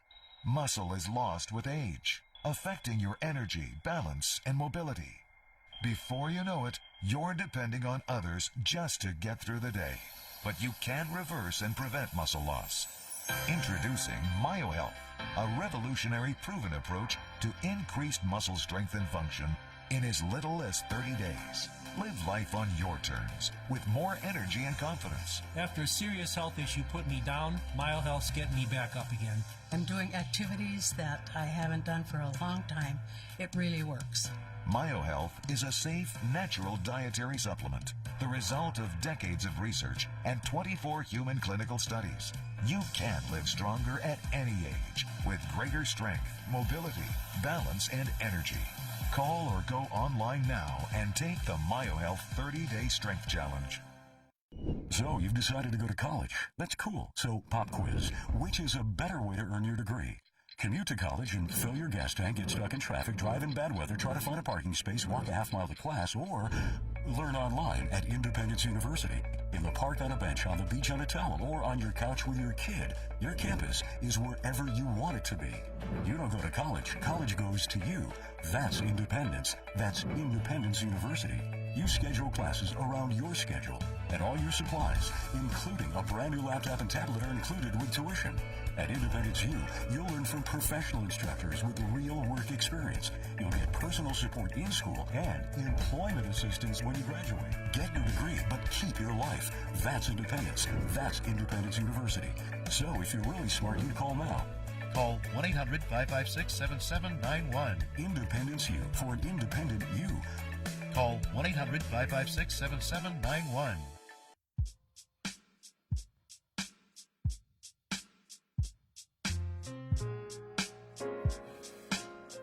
Good morning. You're listening to 910 AM, the Superstation.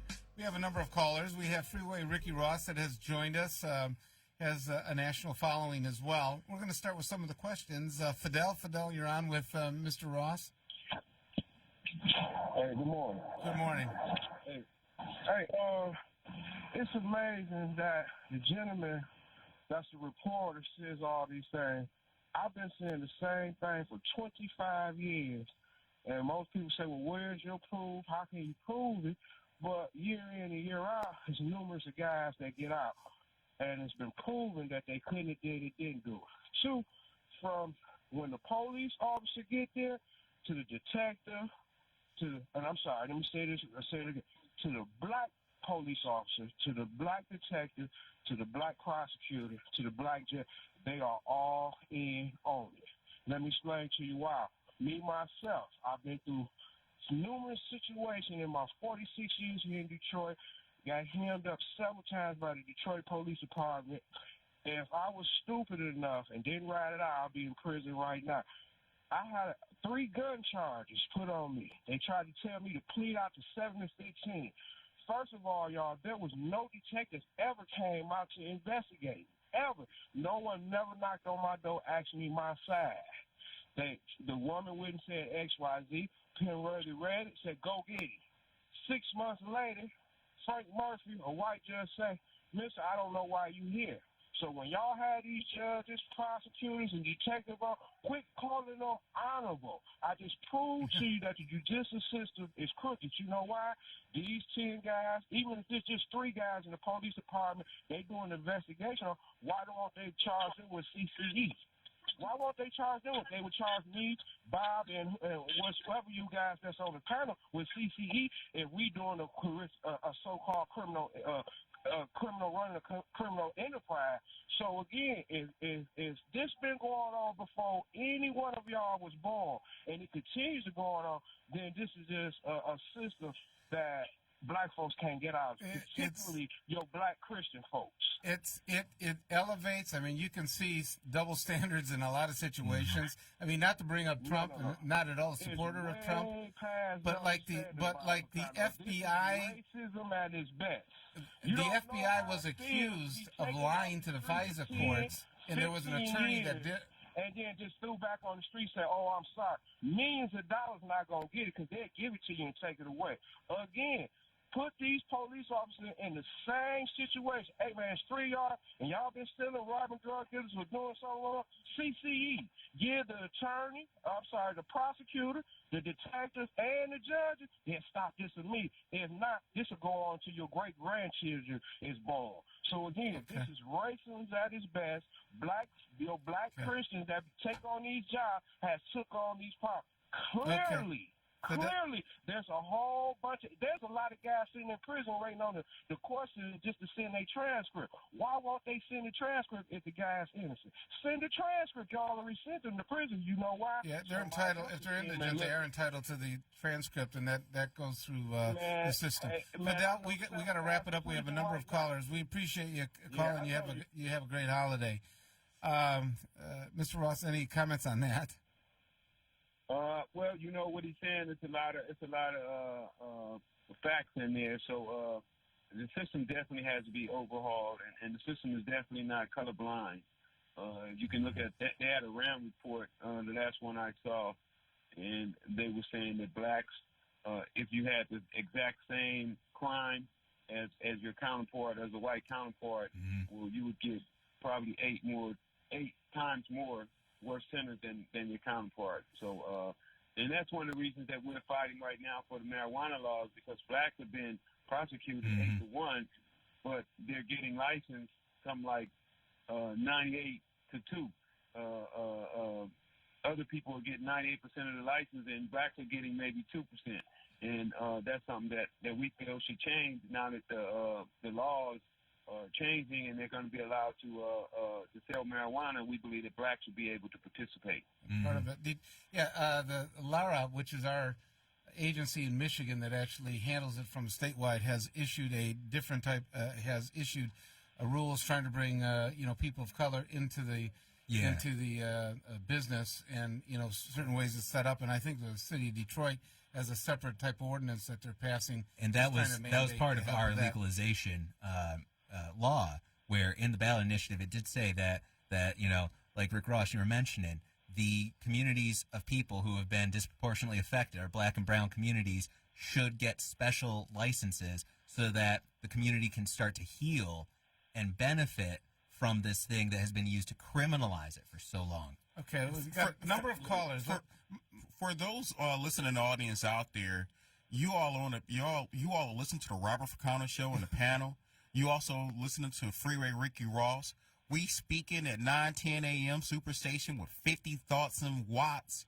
And Freeway was just in Detroit talking about expungements.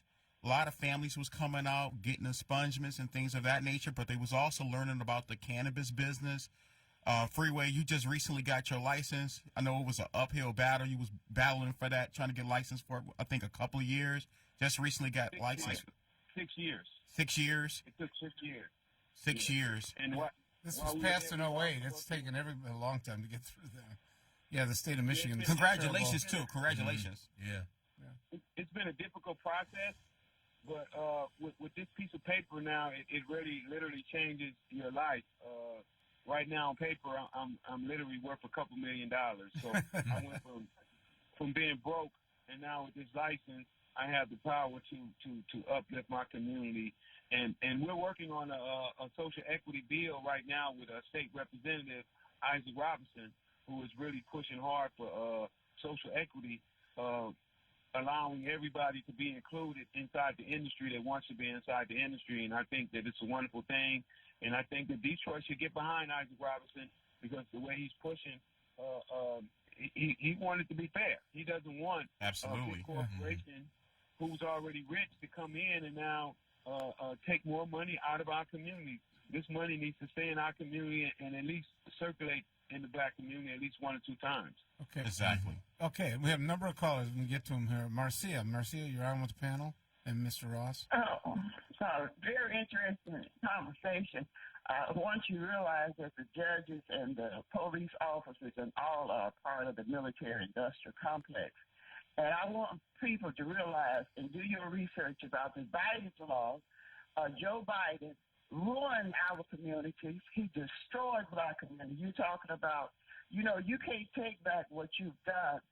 We had children, and he created foster homes. We had never had black children in foster homes.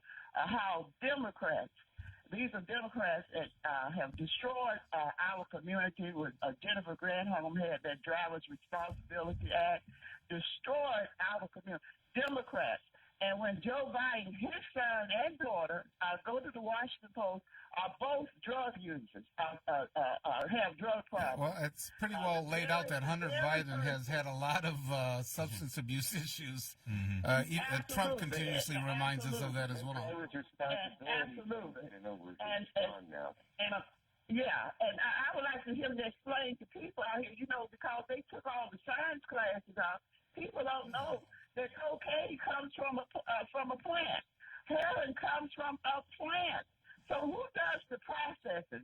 Because if you want to take something from a plant and make a pharmaceutical drug out of it, it takes some kind of smart people to do it. Yeah, it's not a bunch of little 14-year-olds taking the poppy plants of Southeast Asia. Marcia, what's interesting is this. You got so many African Americans that's been affected, been arrested, for selling drugs. And now all of a sudden, I think Tom mentioned something about prohibition, or maybe Scotty mentioned something about prohibition, about alcohol, and now we're talking about marijuana. Yeah. Now it's legal, and now here in Michigan it's recreational use. And so many African Americans has been arrested. Marcia, give me a second, please. Wait a minute. Now you have the feds in here. The feds are coming in here they want us to buy marijuana with a Medicare card. So they want to get okay. Thank you, Marcia. Marcia, we appreciate it. We have a number of callers. Dealers off the street. You take care, Marcia. Thank you, Marcia. You have a great holiday. We appreciate it. I know with some of the reforms, the governor's coming up. There is a report. They're calling it smart justice instead of regular justice or whatever it is. That's by the lieutenant governor and the chief judge of the Supreme Court are supposed to issue a report on trying to reform a lot of the criminal justice system in Michigan. So that's due out in January, which is going to be interesting. Yeah, and something else too, because we got Freeway Ricky Ross on the phone, and I do want him to comment on something. Bob, you mentioned our lieutenant governor. So could you talk a little bit about because you were talking about criminal justice reform, but you also started off, Mr. Ross, talking about how the system's whole broken. We've got our governor just convened a panel to talk about poverty. and it's the first time our state government is actually forming a commission to look into the issues of poverty. So could you talk a little bit about what you're doing to try to uplift the community and how you see poverty factoring into these problems that we're dealing with? Well, what I found out about myself, and while I was in prison, you know, I wrote my book, and when I wrote this book, it was me going back over my life to figure out how I got in the position that I was in. It really baffled me. You wake up one morning and you're sitting in prison and you're like, damn, how did I get here? You know, this was not my plan. And then when I look back, I see that it really was my plan, because I was doing things that would eventually send me to prison. And you're doing those things because the people that you're around have accepted this lifestyle as normal. And when your environment accepted as being normal, then you accept it as being normal. I felt that I was dumb, I was stupid, and that all I could do was sell drugs, steal, or be some type of a crook. I had never saw an entrepreneur. I didn't know what the word entrepreneur was. Me and one of my friends was talking the other night, and my daughter is 7 years old, and she said something about a business, and I was like, wow, when was the first time that I ever used the word business? You know, I probably was about 25, 26 years old. So what I'm saying is that there's certain things that we have to start learning at a younger age and start practicing at a younger age in order to stop poverty. If not, we'll still be poverty-minded, and with that mindset, it only leads to down the road of prison and death. You know, Freeway, you know, you're absolutely right about that, too, because, many people believe that the biggest crime of it all is poverty. Poverty is the biggest crime, you know. It's a crime perpetuated on us. Yeah, it goes on. I agree. You know, I read over 300 books before I left prison, and one of the things that I found out is that when a person is in poverty, they always said to us, you know, my mom used to say, money is the root of all evil, but I learned that, no, poverty is the root of all evil, because you don't find people with a pocket full of money going up hitting somebody in the head talking about, give me your purse, give me your wallet. It's usually the people who don't have any money that's usually perpetuating those crimes. So I think that fighting poverty would be a great way to do it. And if you get a chance to read my book, you'll see my book is Fighting Poverty. I'm reading your book right now, man. It's a great book. In fact, I'm looking at ordering a few extra books, man, just to give out to people, you know, in my community, in my district, because I think everybody needs to get behind reading your book, man. You know, your book is amazing, and I'm halfway in it, man. So I'm planning on wrapping it up, over this weekend. I say I'll be finished reading the book probably by Tuesday. Okay. Well, you know, what really baffles me about this whole system is that they allow people like the rapper who stole my name. They allow him to go in and brag about how much drugs he sold and that he's never went to prison to our children, when they won't allow me to go in and tell them what the lessons that I've learned from selling drugs, the lesson that I learned, the real lessons. We got to stop giving our kids BS.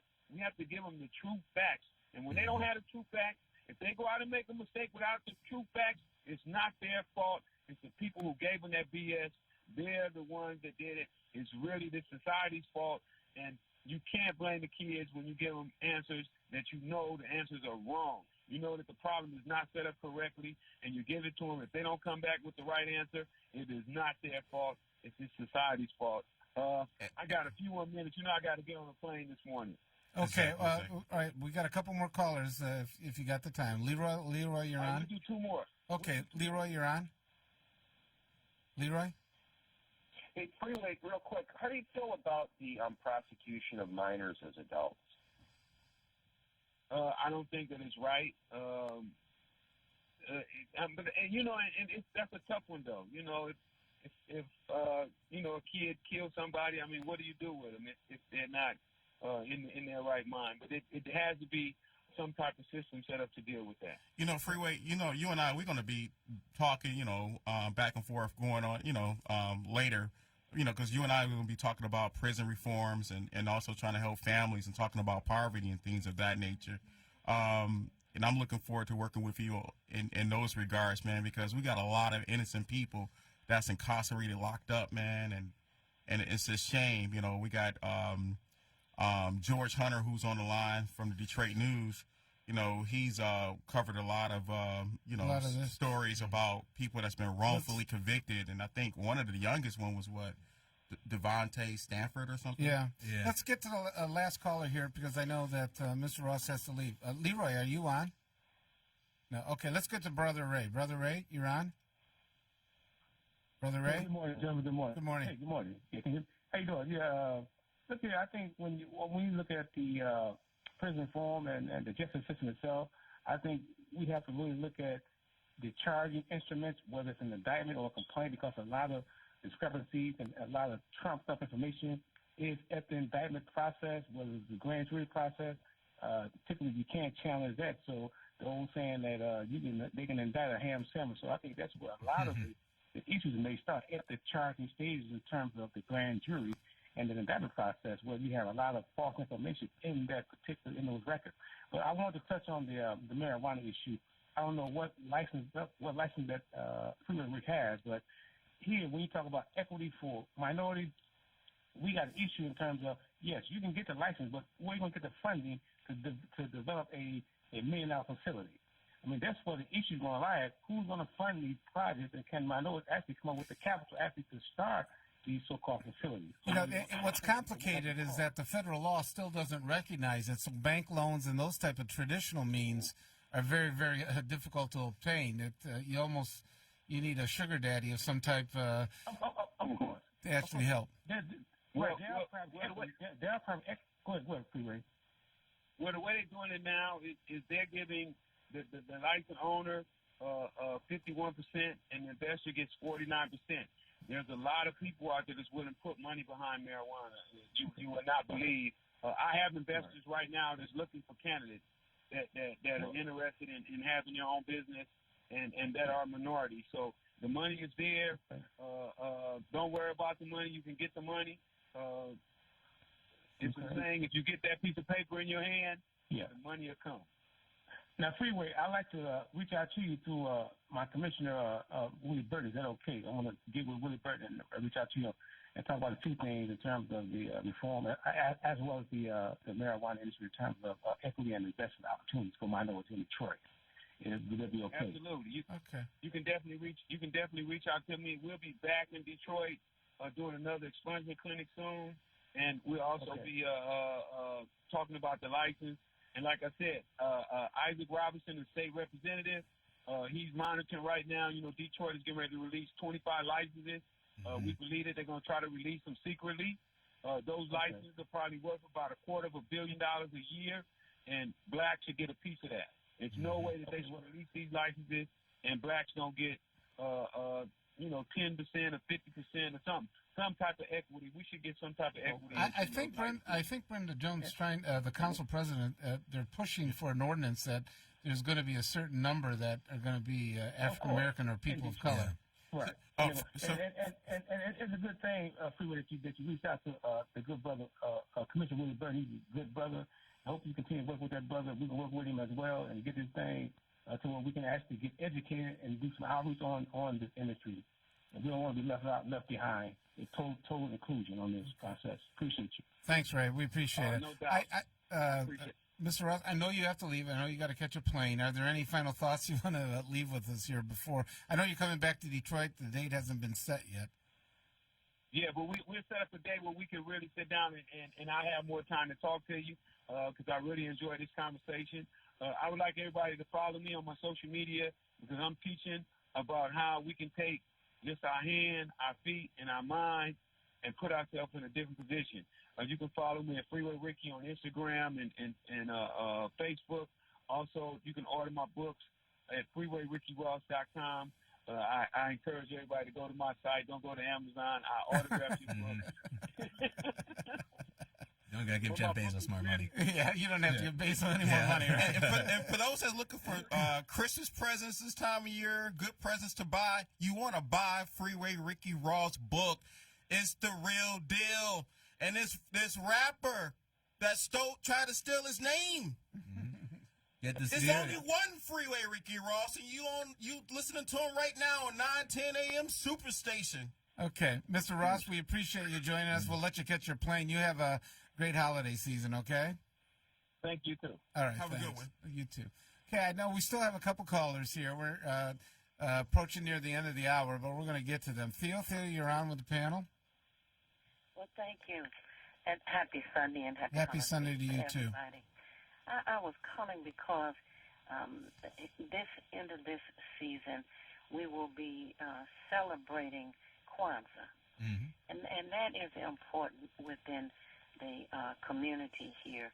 And it will be at the Dr. Charles Wright Museum of African American History. And the first day of 2020, January the 1st, everybody will not be watching football, and everybody will not be nursing a hangover. So I think if you can't get there for any other day, January 1st would be a good day because that is Imani, faith. And we need to step out on faith and work diligently to improve the quality of life for us here in this community. It's from 3 p.m. until 5 p.m. that day, free admission, and our people need to come together and just celebrate the cultural things that we can celebrate and come to just, as I say, step out on faith and know that if we commit ourselves to participating in this community, if we commit ourselves to go to the police commission meetings, to go to the council meetings, and the other one, the school board meetings, and voice our concerns, our support, and our opinions, then being a armchair quarterback, it's just got to be obsolete for 2020. Theo, I know you're active with the African American Museum, the Wright Museum. Question: the DIA is pushing a new millage that is coming, but I don't believe the African American Museum is included in that. Is it? It is not. It is not. How did they come to that decision to do that? I mean, they're asking. They said initially the 10 years was all they needed in terms of the tax. They're out now trying to advocate that they do want another 10 years. They're advertising like mad, by the way. Yes. I even got stuff in the mail. Same here. Nice mailers. Nice they cost a lot of money. It's not cheap stuff. Yeah. And if you turn on any of the cable TV stations they're on, or even some of the general broadcasts like 247, they're on as well. So and they want the community to believe that the Dr. Charles Wright Museum of African American History is included. It is not. We get money through the Detroit City budget. We get money from which was the old system, how DIA was originally set up too, as well, wasn't it? Yes, but you see, we do often need more donations. We need more membership at that museum. We need to let everybody know that we do support it. It's the most beautiful piece of architecture around the city now. Theo, I absolutely agree with you. You know, I go to the DIA practically almost every week, right? And I wonder why the Charles Wright Museum is not part of the same millage to help save and protect the African American Museum. Well, Willie, it's because the foundations don't care about the Charles H. Wright Museum. Skillman, Ford Foundation, all of those are not behind the Charles H. Wright Museum. They're behind the DIA, behind the zoo. To quote the bailout for the bankruptcy, the grand bargain that they said that was cut. They could have sold one Vanguard painting to bail us out.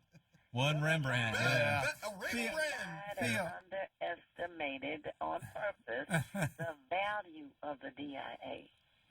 They did that.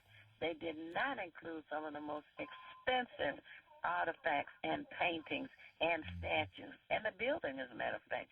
They didn't include that. They could have threw in the Picasso. They could have threw in a whole. We're gonna give them some cultural lessons.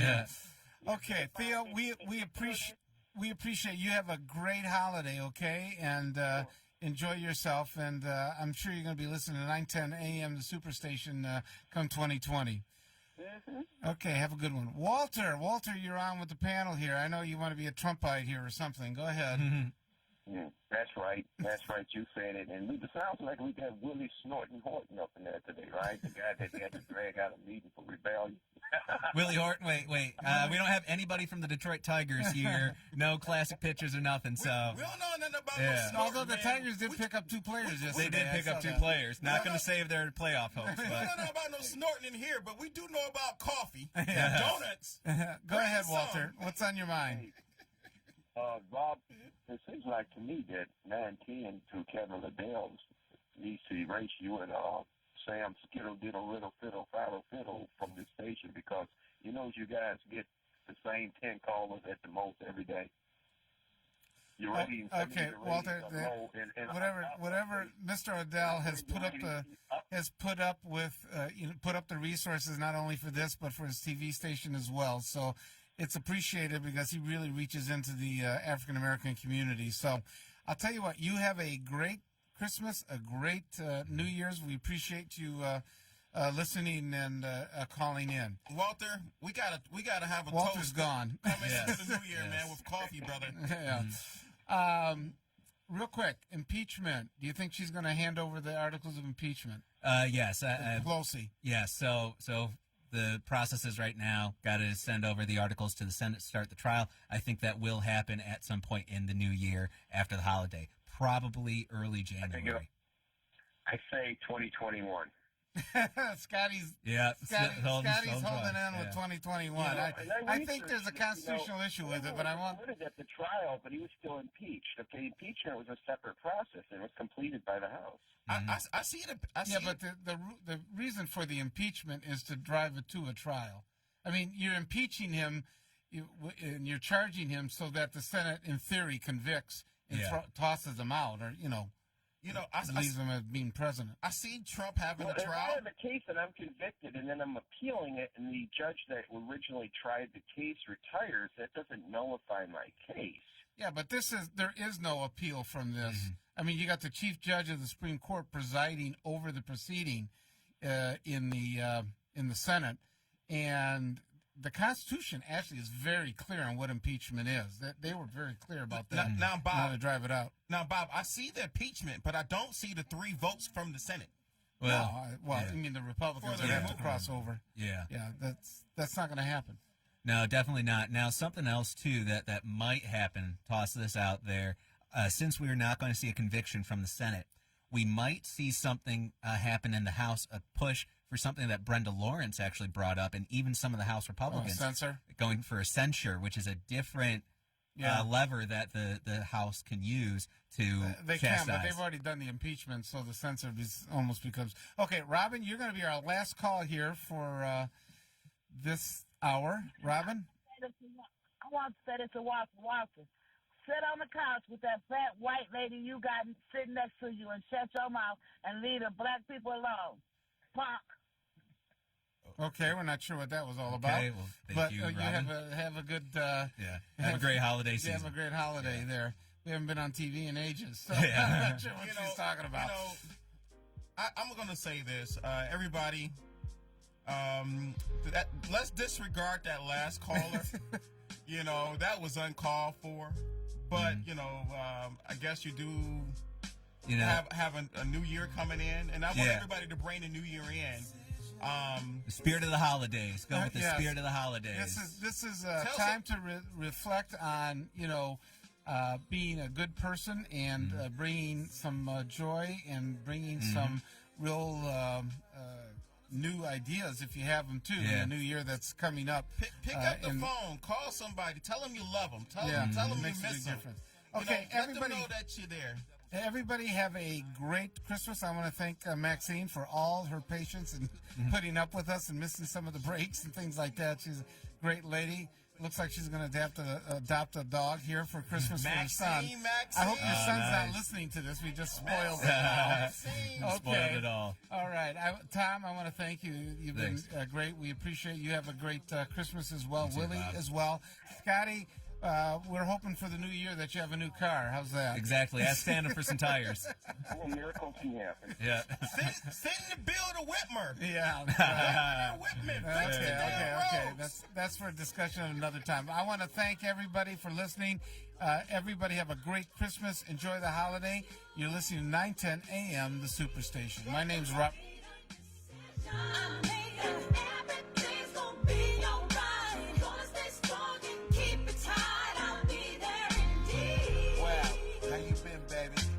Are you getting the most out of your Medicare plan? Are you sure?